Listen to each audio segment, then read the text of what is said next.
What does it mean when Black bodies are welcomed into stadiums, but Black voices are pushed out of democracy? What happens when states profit from Black athletic prowess and excellence while simultaneously rolling back protections for Black political power? And what responsibility, if any, do Black athletes have when their labor helps sustain said institutions? Step on in to the SportsCrit Lab. SportsCrit Lab, SportsCrit Lab. Interrogate, liberate, that's the plan. Yeah, SportsCrit Lab, SportsCrit Lab. For every parent, coach, and fan.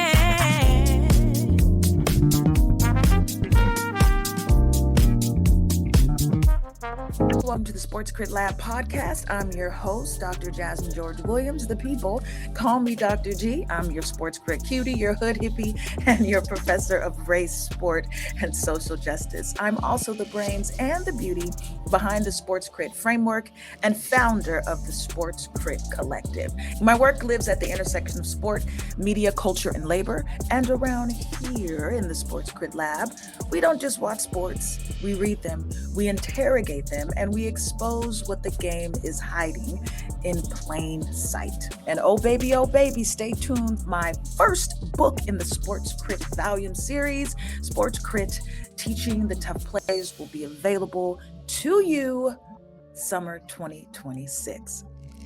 This episode is produced by She Shed Productions, the creative home of the SportsCrit Collective, where scholarship, storytelling, and resistance collide to disrupt dominant narratives and rewrite the game.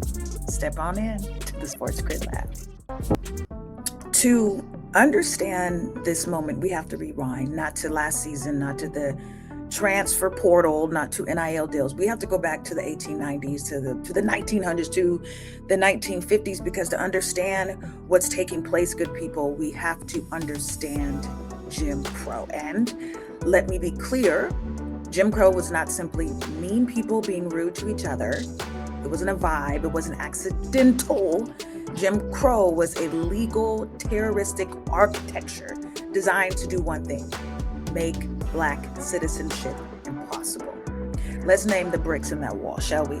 First, there were segregation laws during this Jim Crow era that, quote, separate but equal, end quote, lie. You know, the landmarks, the water fountains, the back of the bus.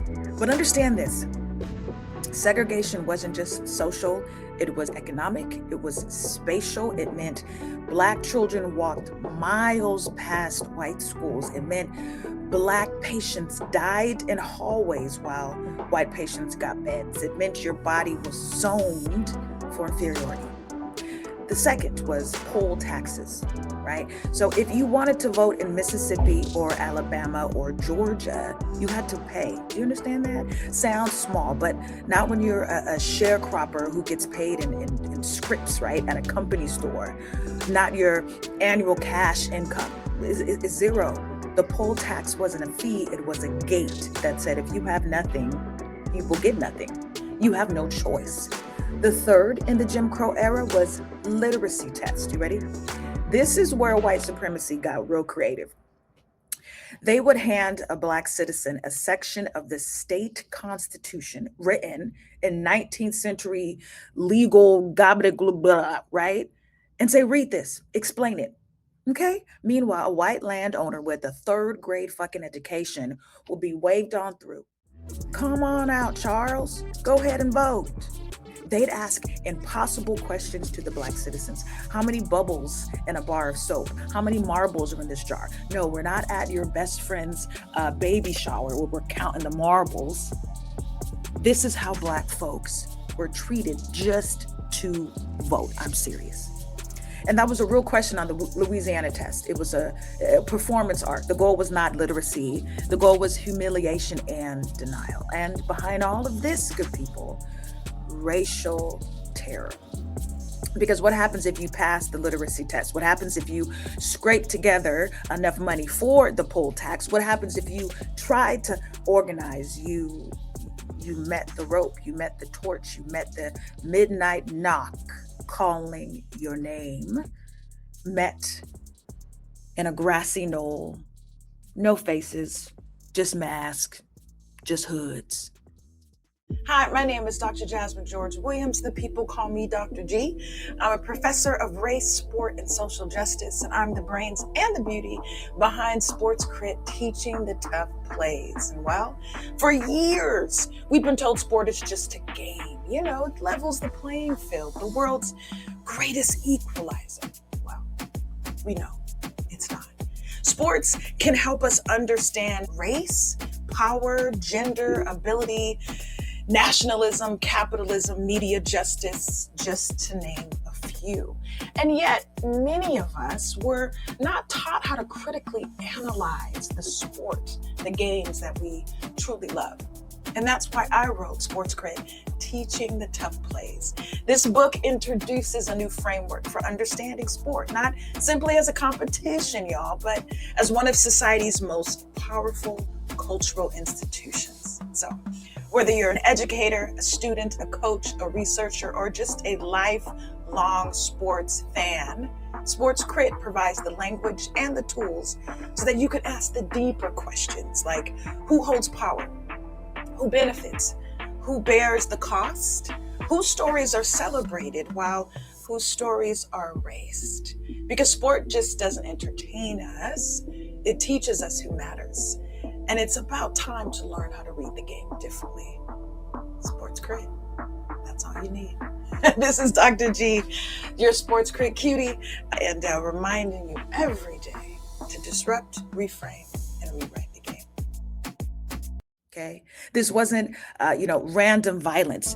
Between 1877 and 1950, thousands of Black Americans were lynched in the South, not for murder, not for theft, not for insolence, for registering to vote, for looking a white man or looking a white woman in the eye. It wasn't random violence, it was political violence. The Klan, the White Citizens Council, the local sheriffs, they were the enforcement arm of the voting booth. Sound familiar? They don't have white hoods, they have ice masks. So when I say the South was not merely a segregated society, I meant it. The South was structured politically to suppress Black power. Think about this sentence, structured. What do we do in the SportsCrit lab? We interrogate the systems, yeah? Okay, structured, intentional. This wasn't chaos, it was engineering. They drew districts. Sounds familiar? They wrote tests. They set poll tax. They legalized terror, all to ensure that no matter how many Black people built the economy, no matter how many Black folks hand-picked the cotton, laid the brick, cooked the food, raised the children, Black people could really just entertain the nation. Now I want you to think of Chitlin Circuit. I want you to think of Louis Armstrong sleeping in a car because no hotel would take him. Think of Jackie Robinson, huh? That's where SportsCrit comes in. Forced to smile while white pitchers threw at his head and white fans threw racial slurs at him from the stands. Brick by brick, we built this nation. The steel, the lumber, the highways, Black bodies, Black labor, Black sweat, literally building the modern South with their own hands. But participate in democracy? Fuck no. That was treated like a threat, not a request, not a debate, a threat worthy of a bullet, worthy of a fire hose, worthy of some dog's teeth. So why the hell am I telling you this on a sports podcast? Because when you hear me say that the reversal of the Voting Rights Act here in this 2026, the gutting of Section 5 by the Supreme Court in 2013, and the subsequent avalanche of voter ID laws, polling place closures, and purges in southern states, it's not an accident. And when you hear me say that student athletes should think twice before committing their bodies, their NIL, and their future to universities located in those states, so when you hear me say that fans should stop watching teams from those states until those laws are reversed, you might think I'm being political. You might think I'm mixing, sports with politics. Well, fuck, that's what we're doing. I'm honoring history. Jim Crow was a system that said Black people, you can run the routes, you can sink the free throw, you can break the tackle, but you cannot say that you have a say in the laws that govern where you live. Democracy is for some, not for all. So when a 5-star recruit from Atlanta decides to go to Oregon instead of Alabama, that's not cancel culture. That's a young person reading history, knowing their history, being taught right. When a fan from Chicago turns off a Georgia-Florida game, that's not just boycotting football. They're refusing to be in an audience for a system that treats Black citizenship as a threat. You cannot understand why athletes would even think about walking away from the South in 2026 unless you understand why their great-grandparents couldn't walk into a voting booth in 1956. Jim Crow didn't die. It changed clothes, and dare I say, it put on a uniform. Good people, if we want to beat it again like we beat it in 1965 with the Voting Rights Act, then we have to be willing to do what athletes and fans have always done when the home team is on the wrong side of history. We have to walk away from the game, and we have to build one somewhere else. That's the context. That's the bridge. That's why this moment matters in the SportsCrit Lab. We'll be right back. All right, good people, welcome back. So I wanted to lay a little bit of foundation, right, of why the importance of the Voting Rights Act being gutted. All right, good people, welcome back. So the previous segment, I wanted to talk a little bit about what the Jim Crow era was, and why the gutting of the Voting Rights Act is essentially really trying to take Black people back to that era, and what were the bricks of that architecture, right, of white supremacy. Once again, go ahead and check out SportsCrit Teaching the Tough Plays. I have a model that talks about the architecture of ownership, right? Whiteness is property. So I break that down even more. So we talked about Jim Crow. We talked about poll taxes, literacy tests, racial terror, right? The architecture designed to make Black citizenship impossible while Black labor built the South. And so we ended that question with, many folks are calling for student athletes to decommit, fans to no longer watch these teams in the states. And so I want to answer that question. But before we do that, we have to stop looking at the stadium seats and look at the spreadsheets. Let's look at them all. All right. Here's the truth that really no one wants to say out loud. And, I think a few of us are starting to. But it's an economic machine. Let's talk about the SEC, the Southeastern Athletic Conference. This is the conference that folks are interrogating and pushing for students to decommit. Louisiana, Mississippi, right? And so the SEC, the ACC, the Big 12, the NCAA itself, it's not a neutral institution, but particularly the Southeastern Athletic Conference economic machine. And that machine runs on Black bodies. Let me give you a number.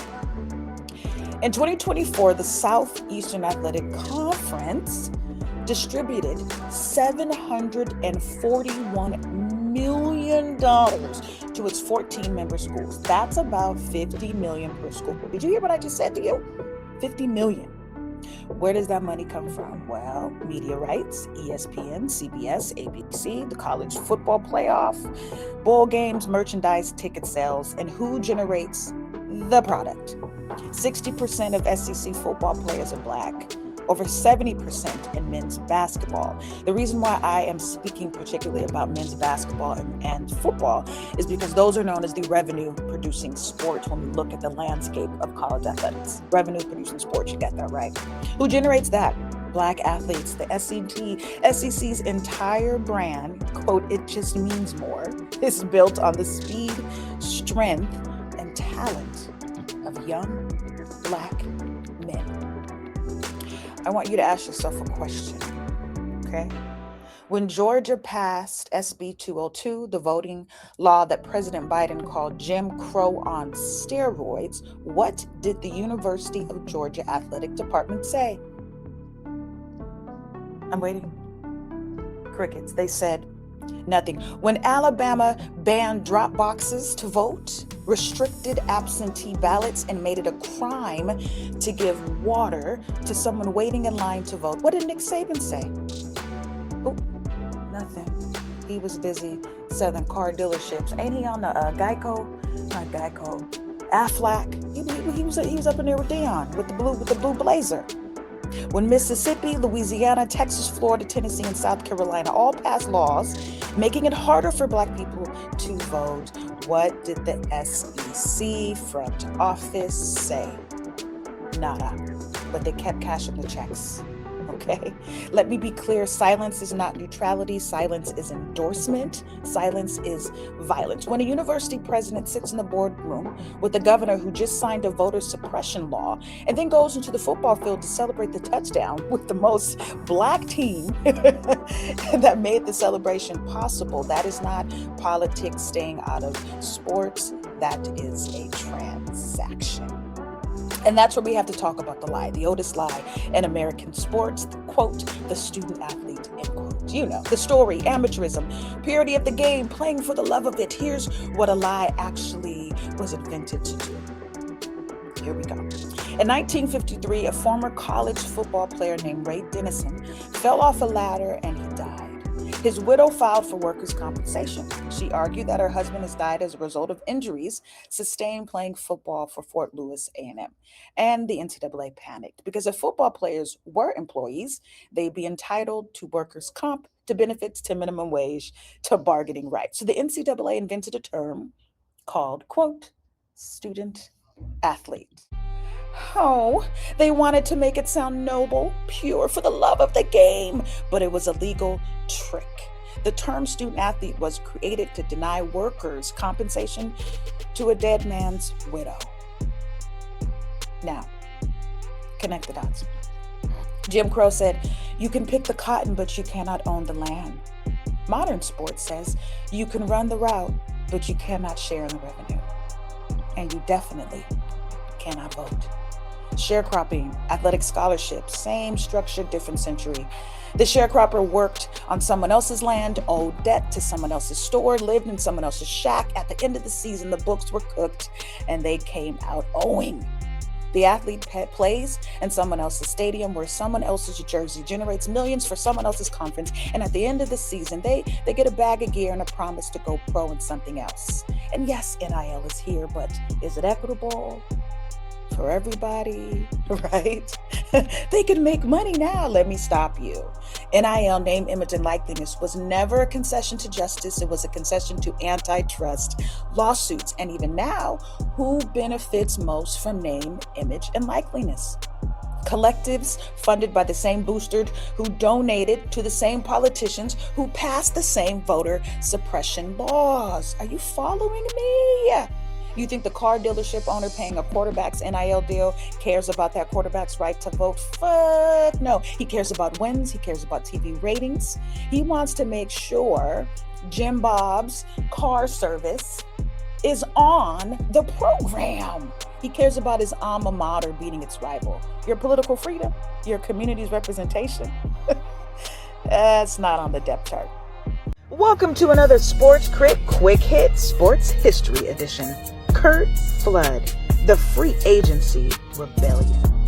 Flood refused to be treated like property, traded just like that. The Supreme Court ruled against him, but his courage cracked open a system that would later make free agency possible. Every contract signed in sports today carries his fingerprint. Curt Flood didn't just change baseball, he changed labor. The price, his career. The payoff, every athlete's right to say no. Thank you, Curt. It's been another SportsCrit Quick Hit Sports History Edition. Welcome back. Let's talk the Voting Rights Act of 1965. It was one of the most important civil rights victories in American history. Not a compromise, not a gesture of victory. One in blood, one in mud, one in the streets of Selma, Alabama, one on a bridge in the Edmund Pettus, one by people who knew that if they stopped marching, stopped bleeding, stopped dying, nothing would change. And so here is what the Voting Rights Act did. Okay. It said the federal government is coming, not suggesting, but coming to every state and local jurisdiction with a history of voting discrimination, mostly in the South, but also in Alaska, Arizona, and a few other places with long records of racial exclusion. And what did the federal government do when it arrived? Federal oversight. The Department of Justice would assign federal examiners to register voters in places where local officials refused to register them. Then it provided preclearance, Section 5 of the Voting Rights Act. Go ahead and take out your iPads and pens and pencils and doodads and all of that. These are things that are important because I'm going to bring it back. I promise I'm going to bring it back. Section 5 of the Voting Rights Act said if you covered jurisdiction, you cannot change your voting laws without first getting permission from the federal government. Okay? You have to prove that your new law is not, I repeat, not discriminatory. The burden of proof was on you, not the voter who might be harmed. Okay? Hold on to that. Now, why were southern states monitored? Well, come on. The data was undeniable. Before 1965, Black voter registration in Mississippi was 6.7%. Did you hear what I just said? In Alabama, 19%. In Georgia, 27%. These states had spent nearly a century perfecting the art of Black disenfranchisement, poll taxes, literacy tests, white primaries, felony disenchantment to crimes that white people committed just as often. And when none of that worked, violence. So the Voting Rights Act said you lost your right to be trusted. Well, yeah. And for nearly 50 years, it worked. Black voter registration soared. Black elected officials from city council to Congress became possible. The South began to look, at least electorally, like a democracy. But history never moves in a straight line. In 2013, the Supreme Court effectively weakened key enforcement protections within the Voting Rights Act. This case was called Shelby County versus Holder. Shelby County, Alabama, just outside Birmingham, the same soil where in 1963 police dogs and fire hose were turned on children marching for freedom. 50 years later, that county went to the Supreme Court and argued against the Voting Rights Act, that it had done its job, and so pre-clearance requirement was no longer necessary. Hey, Black president, it's all good. And the Supreme Court, in a 5-4 decision written by Chief Justice John Rogers, fucking agreed. Now, let's listen to Robert's words. Here we go. They sound careful. They sound like a lawyer trying to be fair. He wrote, quote, "Our country has changed. There's no denying it. The conditions that originally justified the coverage formula have improved dramatically. Nearly 50 years later, things have changed dramatically. The coverage formula is outdated." End quote. That is how you gut a civil rights law without sounding like a racist. He didn't say the Voting Rights Act was bad. He said it was outdated. The problem, he didn't strike down the preclearance itself. He struck down the formula that determined which states had to follow preclearance. Southern states, are you following me? Meaning Section 5 still exists on paper, but without the coverage formula, it applies to no one. Are y'all understanding me? Okay. And what happened next? Exactly what everyone with eyes predicted. Within hours of the Shelby County decision, Texas announced that the strict voter law previously blocked by the federal government as discriminatory would go into effect immediately. Within weeks, North Carolina passed a law cutting early voting, ending same-day registration, and eliminating pre-registration for teenagers. Within months, Alabama, Mississippi, Georgia, and Florida all moved to close polling places, purge voter polls, and restricted voter access. Many critics argue that the Shelby County decision opened the door to modern voting suppression efforts. Be right back. Okay, we're going to go on a continued history lesson. I promise you, I'm going to bring it back to the SportsCrit lab. Now, what does this modern day voter suppression look like? And once again, why is all of this important and pertinent to these states, particularly the SEC? Redistricting, okay? You've probably heard that a lot in the news recently. After the 2020 census, Republican-controlled state legislatures drew maps, that's what redistricting is, drew maps that packed Black voters into a small number of districts or cracked them across multiple districts to dilute the power. This is called racial gerrymandering. It is the 2020's version of the literacy test, okay? Right? So I'm gonna get petty, or I'm gonna use a cheeky example. I won prom queen at my high school. First Black, probably the only Black, if you know where I'm from. Black prom queen, okay? And my good friends, right? Dante Nicholson, Jason Wright, they were also up for prom king. So what happened is our white homie, he won. Why? Because everybody loved Jason and Dante, but the Black vote was split. You understand what I'm saying? So, let's say Dante got a couple hundred, Jay Wright got a couple hundred, right? But our boy, he got, there's a lot of Caucasians at the high school, so he got the vote. So me and him danced to Back at One, Brian McKnight style, okay? Shout out to my millennials, but that is exactly what redistricting is doing. Number 2, let's talk about polling place closures. Between 2012 and 2021, Southern states closed nearly 1,700 polling places, disproportionately where? Black neighborhoods. So what does that look like? Longer lines, longer drives, fewer places to vote. That's not an accident, that's engineering.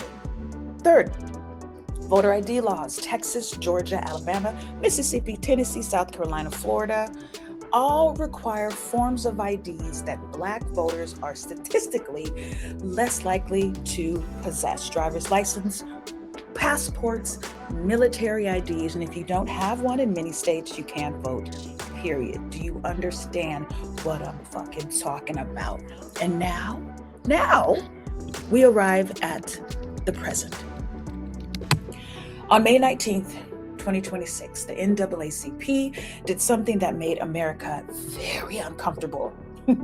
That really said, you know what, let me continue my research, and I want to record a podcast because we are here at this intersection of race, labor, racism, white supremacy, and sports. Oh, SportsCrit Lab.